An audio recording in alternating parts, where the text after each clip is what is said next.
네, 윤석열 대통령이 오늘 오전 국무회의를 주재하고 유엔 총회 순방 성과를 공유했습니다. 예, 이런 가운데 이재명 대표의 영장 심사가 내일로 다가왔습니다. 오늘 정치권 이슈들 장해찬 국민의힘 청년 최고위원, 권지웅 전 더불어민주당 비대위원과 함께 짚어보겠습니다.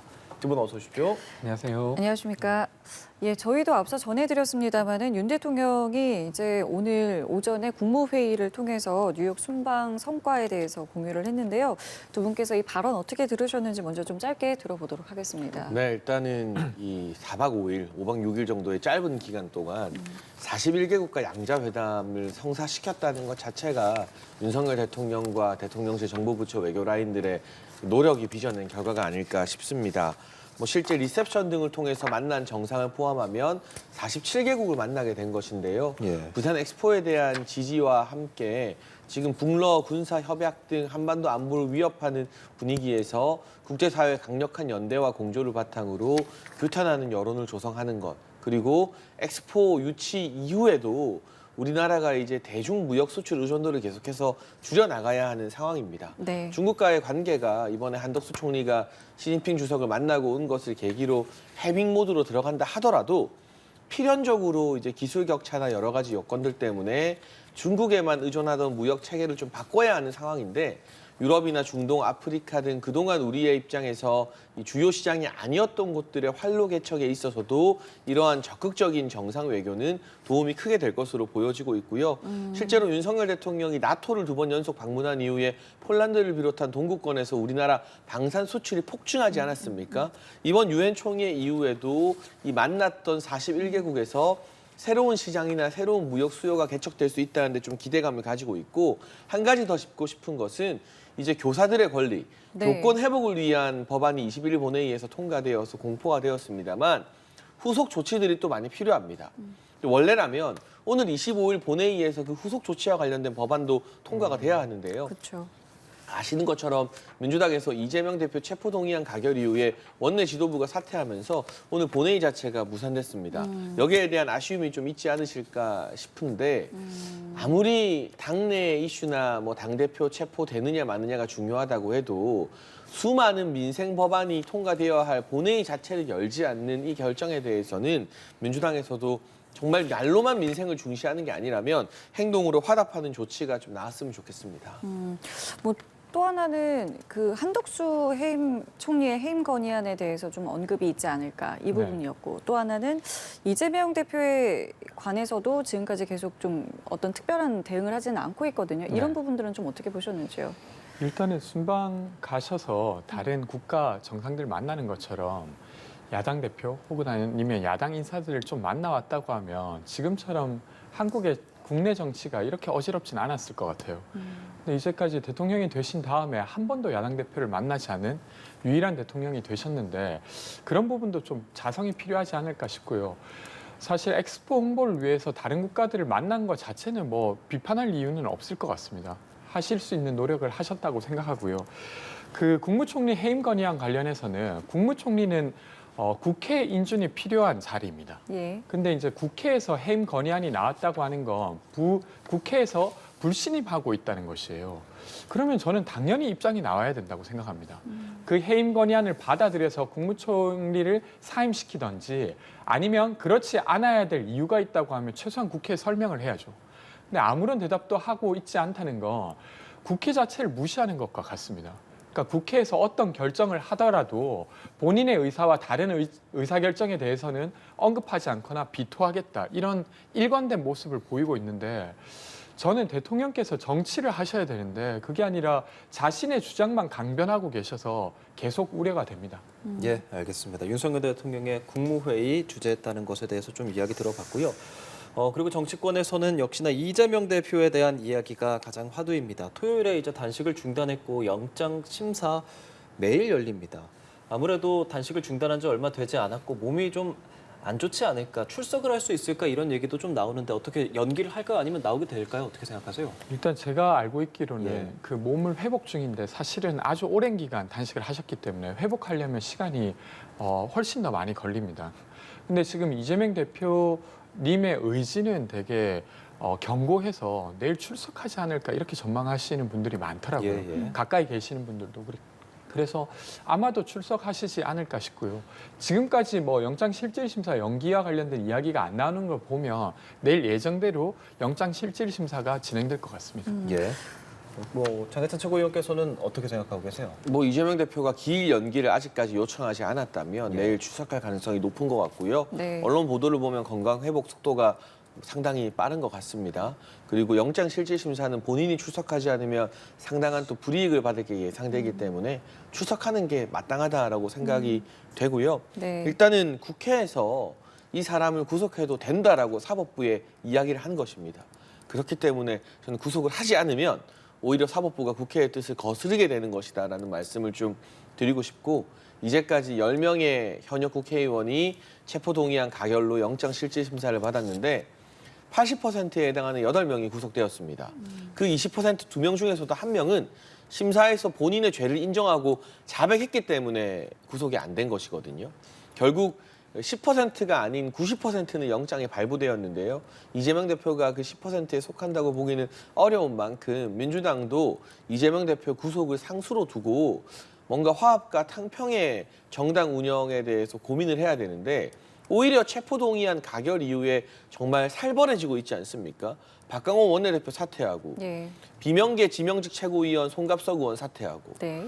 이게 오히려 더 친명계 일색으로 똘똘 뭉치는 모습이 민심과는 또 국회 선택과는 무관하게 역주행을 하고 있는 것 같아서 여당의 일원으로서 어쨌든 야당이 빨리 자리를 잡아야 협치를 할 텐데 안타깝고 우려되는 마음이 큽니다. 네, 내일 영장 심사 앞두고 민주당에서는 탄원서를 이제 제출할 걸 지시했어요. 대상이 시도당 의원장뿐만 아니라 이제 의원들에게까지도 이 탄원서를 제출할 거를 지시했는데 이 모습은 어떻게 좀 보셨어요?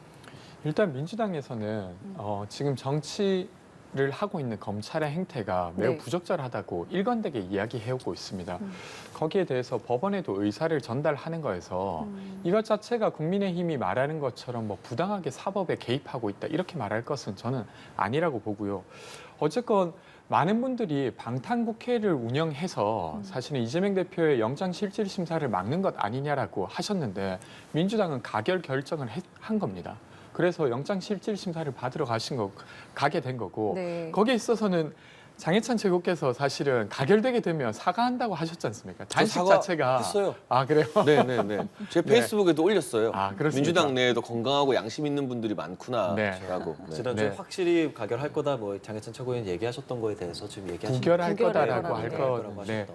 그러니까 어쨌건 단식 자체가 뭐 부결을 위한 것이었다 이렇게 말할 수는 없을 것 같고요. 지금 가결이 되었으니까요. 그건 아니죠. 근데 가결은 비명계가 시킨 근데 이제 거고. 사과를 네. 하셨다 함은 네. 그것을 이제 다시 인정한다. 그러니까 어쨌건 단식 자체는 단식으로 존재하는 거고 가결에 대한 결정은 민주당의 결정을 존중한다는 의미. 아니요. 그런 뜻의 사과는 아니고 용기 있게 가결한 비명계 의원들에게 싸잡아 비판했다는 게 미안하다는 의미로 사과를 했습니다. 아, 네. 근데 이재명 대표는 전날 메시지를 냈기 때문에 부결을 위한 단식을 한 건 맞고요. 네, 어쨌건 사과를 하신 약속은 지키셨네요. 네, 예. 알겠습니다. 제가 좀 이어서 이야기하면 어쨌건 그렇게 이제 결정을 했고 지금 영장이 발부될 거냐 아니면 기각될 그쵸. 거냐 이게 이제 관심사지 예. 않습니까? 내용에 따라 좀 다를 것 같아요. 기각된다 하더라도 혐의 소명이 됐는데 증거인멸이나 도주 우려가 없다고 하게 되면 어쨌든 혐의와 관련해서는 다툴 것이 있는데 구속할 필요는 없다라는 것이 그쵸. 되는 거고 예. 혐의 소명 자체가 부족했다고 하면 이것은 검찰과 그러니까 이재명 대표를 수사해야 된다라고 주장했던 여당 그리고 정부의 어떤 입장이 매우 왜소해지는 것입니다. 그렇게 될 것 같고요. 영장이 발부된다고 하게 되면 아무래도 어쨌건 이게 유무죄에 대한 판단은 아니겠지만 국민들의 입장에서는 뭔가 이재명 대표에게 어떤 혐의가 좀 짙어진다고 이해될 것 같아요. 그래서 이것을 두고 내일 결정에 따라 전국이 또 요동치지 않을까 싶습니다. 예, 민주당은 탄원서 제출을 요구하고 있는 상황에 민주당 원내대표 선거 내일 예정이 돼 있습니다. 후보 등록 마감이 됐고 4명 인사 좀 나왔잖아요. 장희선 최고위원이 어떻게 보셨어요? 근데 4명 모두 다 친명이지 않습니까? 그러니까 지난번 원내대표 경선 때는 비명계에 속하는 박강원 원내대표가 1차에서 그냥 압도적 득표로 당선이 되면서 민주당 내 이재명계에 대한 견제 여론을 보여줬습니다. 그런데 이 국회에서 체포동의안이 가결됐으면 이 결과를 친명계가 겸허하게 받아들이고 본인들의 기득권을 더 내려놓고 당내의 상식적인 비명계 분들과 화합하는 당 운영을 해야 되는데 오히려 멀쩡한 박강원 원내대표 쫓아내고 비명계 송갑석 의원도 사퇴하게 만들고 고민정 최고위원도 친문계라는 이유로 지금 예. 압박하고 있지 않습니까? 예. 이 상황에서 4명이 출사표를 던졌는데 전부 다 친명계라는 것은 체포동의안 가결이라는 국회 회초리를 맞고도 전혀 아픈 줄 모르고 역행하고 있는 것이다. 그리고 이 4명 중에 누가 되든 이재명 지키겠다고 원내대표 나왔기 때문에 글쎄요, 좋은 결과보다는 오히려 안 좋은 결과를 만들어낼 가능성이 높지 않은가. 만약 이재명 대표가 뭐 혐의 소명 여부와 무관하게 구속영장 기각이 된다면 네. 친명계 원내대표와 합을 맞춰서 본격적인 비명계 사냥에 돌입하게 될 것이고요. 그게 올가을에 끝나는 게 아니라 내년 총선에 정말 피 튀기는 공천 파동, 공천 분쟁으로 나타나게 됩니다. 그러니까 이 친명계 원내대표가 선출되는 작금의 상황이 민주당 입장에서 총선을 두고 바라봤을 때 별로 건강한 형상은 아닌 것 같아요. 만에 하나 영장이 발부되면 이 친명계 원내대표도 얼마 못 버팁니다. 한두 달 안에 사퇴해야 돼요. 영장 발부되면 비대위로 전환되는 것은 상수이기 때문에 말이 쉬워서 옥중공천이고 옥중결재를 하지 그걸 어떻게 합니까? 이 원내대표의 임기도 그러면 한 달짜리밖에 안 되는 거라서 적어도 체포동의안 가결 이후에는 좀 무거운 민심을 대변할 수 있는 이재명 대표에 대해서 반대 입장을 내왔던 이원흑 의원이나 조홍천 의원 같은 사람들이 원내대표에 도전해서 당선되는 게 민주당이 쇄신하는 그림인데 지금은 쇄신보다는 오히려 이재명 중심으로 더 똘똘 뭉치는 그림을 보여줌으로써 국민들이 바라봤을 때 국회 체포동의안 가결도 우습게 여기는구나, 참 오만하다라는 인상을 줄 수밖에 없어 보입니다. 예, 의견 듣겠습니다. 그러니까 원내대표 선거라고 하는 게 유권자가 딱 명확하지 않습니까? 그렇죠. 그러니까 사실 지금 소위 비명이라고 불리는 분들이 출마하기는 쉽지 않았을 것 같습니다. 왜냐하면 이번에 가결과 부결 표를 봤을 때 압도적으로 어쨌건 민주당 내에서는 부결을 한 의원들이 많기 때문이라고 생각되고요. 그래서 어쨌건 친명 쪽에 특히 가결 쪽에 있었던 의원들이 출마할 수밖에 없을 텐데 근데 이 중에서도 4분 중에서 소위 이제 비명계 그리고 가결파라고 불리는 분들을 포용할 수 있는 분이 선출될 것이냐 아니면 아주 일관되게 부결의 입장에 서서 이 어떤 민주당을 이끌어가려고 하는 분들이 될 것이냐가 예. 좀 달라질 것 같아요. 예, 예. 근데 우원식 의원은 원래 이제 후보 등록을 하지 않았다가 막판에 5분 전에 그렇죠. 했다고 합니다. 그런 이유로 그게 이제 사실 여러 초선 의원들의 어떤 요구가 있었고 그것을 받아들인 거라고 알고 있는데요. 어쨌건 우원식 의원이 후보 등록을 하면서 이 어떤 판도가 좀 달라지고 있다고는 해요. 근데 뭐 원내대표 선거라고 하는 게 예측은 어렵지만 그렇죠. 저는 어떤 분이 되든 사실 비명계 그리고 가결파를 포용할 수 있어야 된다고 생각합니다. 그게 민주당의 분열을 막는 길이에요. 그 사람들을 색출하는 게 불가능할 뿐만 아니라 색출하겠다고 하는 시그널 자체가 분열을 조장하는 거여서 절대 그래서는 안 된다고 생각하고요.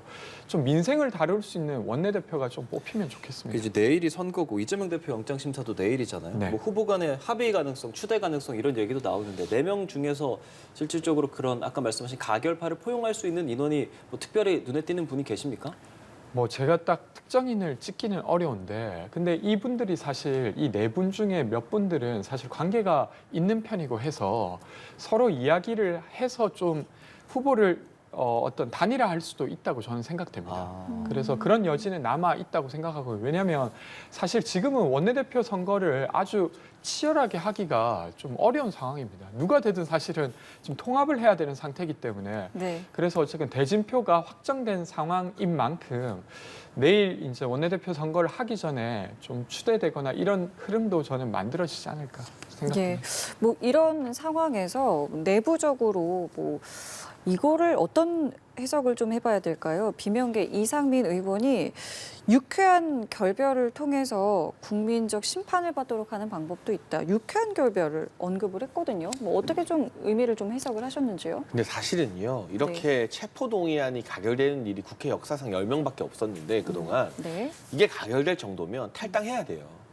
이재명 대표가 탈당하고 무소속으로 본인의 결백을 증명하고 돌아오는 게 정치 도리에 맞습니다. 네. 이제까지 다른 국회의원들은 여당 야당 가리지 않고 본인의 구속영장이 체포동의안 가결되면 탈당 안 한 전례를 찾기가 오히려 더 어렵습니다. 윤관석, 이성만 왜 탈당했습니까? 아니 그 밑에 있는 의원들은 구속영장 발부되거나 뭐 심사받게 되면 탈당하는데 왜 대표라는 이유로 권력자라는 이유로 탈당을 안 하는 겁니까? 이상민 의원이 말하는 것은 이재명 대표의 사법 리스크 때문에 민주당 전체가 위태로워지기보다는 이 대표 개인으로 한 사람의 정치인으로서 책임을 지고 뭐 결백을 증명하고 돌아오고 당은 당대로 살 길을 찾아야 된다라는 것인데요. 네. 저는 이게 사실 민주당 입장에서는 가장 합리적인 이야기라고 생각이 됩니다만 지금 친명계가 똘똘 뭉쳐서 오히려 가결표 던진 사람 색출해내고 징계하겠다라는 것을 보면 유쾌한 결별이 이루어질 가능성은 거의 없고요. 네. 차라리 일찍 분당되는 게 민주당 입장에서는 더 낫습니다. 가능성이 있겠습니까? 근데 별로 없어 보여요. 그렇죠. 네, 비명계 입장에서도 뭐 구심점이 있진 않거든요. 네. 친명계 입장에서도 30명 내지 40명에 달하는 비명계를 만약에 다 출당시키면 그 폭풍을 감당할 수 있겠습니까? 그렇죠. 그렇기 때문에 이게 총선 시점에서 공천 파동으로 분화가 되어버리면 저희 국민의힘의 전신정당이 지난 총선, 지지난 총선 힘들었던 게 공천 파동 역할이 지대하거든요. 그러한 꼴이 이번 총선에서는 민주당에서 일어날 수 있다는 위기의식을 좀 가져야 될 텐데요. 글쎄요, 과연 민주당에서 가결표 던진 의원들 징계하는 것부터가 그 시작이 될 것 같은데 이를테면 서른 의원이나 이상민 의원을 징계하는 순간 민주당은 내전에 돌입하게 되는 셈입니다. 저는 그래서 민주당 친명 지도부가 최소한의 이성을 찾아야 한다고 생각하고 있습니다. 네. 어떻게 보세요? 이 분당에 대한 이야기는 뭐 꾸준히 나왔는데 뭐 사실 현실 가능성은 그렇게 높아 보이지는 않고 있거든요. 그러니까 사실은 이재명 대표께서 그 가결 부결 투표 전날에 네. 이제 입장을 내시면서 몇몇 분들이 그 입장을 두고 지금 심리적 분당 상태가 되는 것 아니냐 이런 우려를 하셨어요. 지금도 사실은 민주당 내에서는 아주 적대적, 그러니까 서로 다른 의견에 대한 적대적 어떤 반감이 아주 커지고 있습니다. 이것이 제동 없이 계속된다고 하면 분당하게 되겠죠. 근데 저는 아직 그런 결론을 내리긴 좀 이르다고 생각합니다. 왜냐하면 어쨌건 야당의 대표 그리고 본당의 대표를 체포동의안 가결을 눌렀던 그 사건 자체가 매우 충격적이었기 때문에 거기에 대한 여진이 이어지고 있는 거라고 봐야지 이것이 계속 커질 거라고 보기는 저는 어렵다고 생각합니다. 물론 어떻게 될지는 좀 추후 상황을 봐야 된다고 생각하는데요. 저는 원내대표 선출이 있고 그리고 영장실질심사에 대한 결과가 나오고 한 1, 2주일이 지나면 어느 정도 이것을 수습할 거라고 생각합니다. 그러니까 체포동의안 가결을 선택한 의원들도 당이 분당되기를 바랬던 게 아니라 민주당을 지키기 위한 선택이라고 스스로 생각하면서 했을 거예요. 그리고 부결을 눌렀던 의원들도 마찬가지입니다. 그렇기 때문에 그 본의에 맞게 좀 교점을 찾을 수 있는 점을 찾는 것이 민주당의 어떤 리더십이라고 생각되고요. 그것을 못하면 사실은 민주당이 국민의 신뢰를 얻지 못하는 거고 그건 단순히 분당뿐만 아니라 국민들의 신뢰 자체를 얻기가 어려워질 것입니다. 예, 원내대표단이 민주당에서 사퇴하면서 그 체포동의안이 가결되던 날에 이균용 대법원장 임명동의안에 대한 표결을 못했고 그럼 오늘 했어야 하나? 오늘도 못하게 되고 이게 또 언제까지 미뤄질 것이냐 이런 이야기들이 계속 나오는데 장해찬 최고위원께서는 조금 전에 이 부분에 대해서 좀 지적을 하셨거든요. 네. 이제 대행 체제로 가게 될 텐데 이 공백에 대해서는 어떻게 좀 말씀하시겠어요? 그러니까 이 공백은 민주당이 서둘러 메워야 된다고 생각합니다. 어쨌건 국회가 제대로 운영되고 있지 못한 것의 책임은 민주당에게도 있습니다. 그리고 이제 원래 그 목요일 날 본의회에서 98개의 의안을 통과시키려고 했어요. 네네. 근데 그중에서 8개밖에 통과시키지 못했거든요. 되게 민생과 밀접한 법안들도 많이 있었습니다. 그렇기 때문에 원내대표를 내일 서둘러 선출하는 이유도 저는 그 때문이라고 생각되거든요.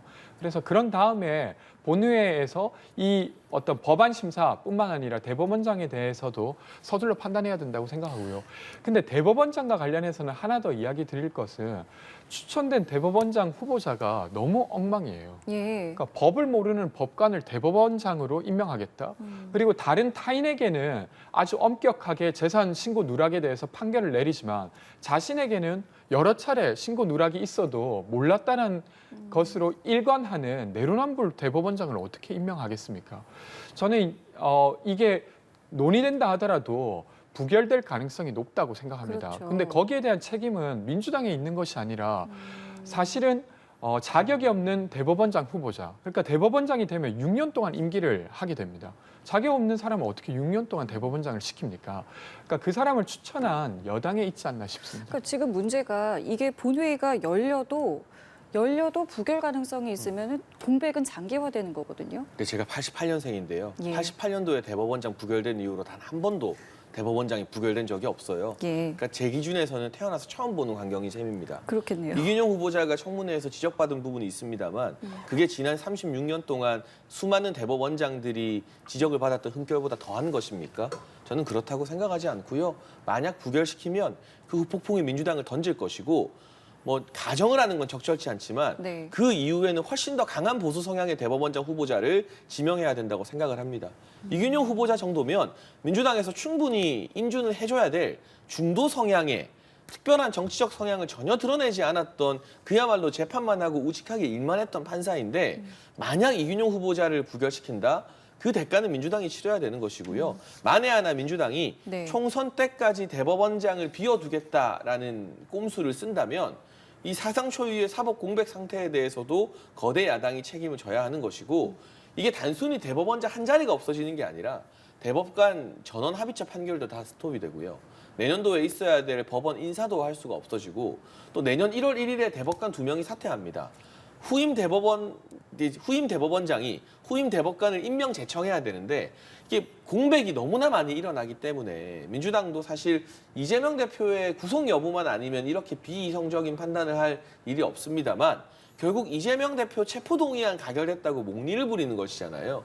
그러니까 이재명 한 사람 때문에 민주당이 정부 발목 다 잡는 이 그림으로 가는 게 민주당에게 과연 도움이 될지 저는 그때 가면 민주당 의원들도 고민해 볼 것 같고요. 이번에도 어쨌든 체포동의안 가결은 이 출석 의원 과반 통과했어야만 가능했는데 과반이 나왔잖아요. 약간의 시차를 두고 이재명 대표가 결국 구속이 된 상태에서 어느 정도 민주당 의원들이 이성을 찾고 냉정을 찾으면 투표했을 때 또 148대 139 정도였나요? 그 정도의 결과로 이균용 후보자 인준될 가능성도 남아있다고 생각합니다. 저는 민주당이 뭐 이재명 대표 때문에 목리를 부린다는 어떤 오해 아니면 그 더 쉬움이 있다 손 치더라도 이 대법원장을 대법원장으로 임명하기는 너무 어려울 것 같아요. 아까 말씀드렸다시피 결격 사유가 너무 많은 분입니다. 그러니까 자신에게 그러니까 재산을 주면서도 분명히 증여세 신고를 했었어야 되는데 그런 것도 하지 않았고 그걸 몰랐다고 하는 대법원장을 어떻게 우리가 인정할 수 있겠습니까? 그러니까 여기에 대해서는 윤석열 대통령이 되시면 인사 관련해서는 좀 잘하실 거라고 생각했었는데 번번이 그런 어떤 기대를 실망으로 바꾸시는 것 같아요. 그러니까 서둘러 괜찮은 대법원장 추천해 주시면 민주당이 동의해서 대법원장이 되실 겁니다. 근데 적어도 김명수 대법원장처럼 재판 지연을 시키거나 대법원장 간저에 며느리의 기업 관련된 사람들을 불러서 만찬을 하는 그런 행동을 그동안 법관으로 살면서 이균용 후보자는 하지 않았기 때문에 그 잣대였다면 김명수 대법원장부터가 임명이 되었으면 안 되는 거라고 봅니다.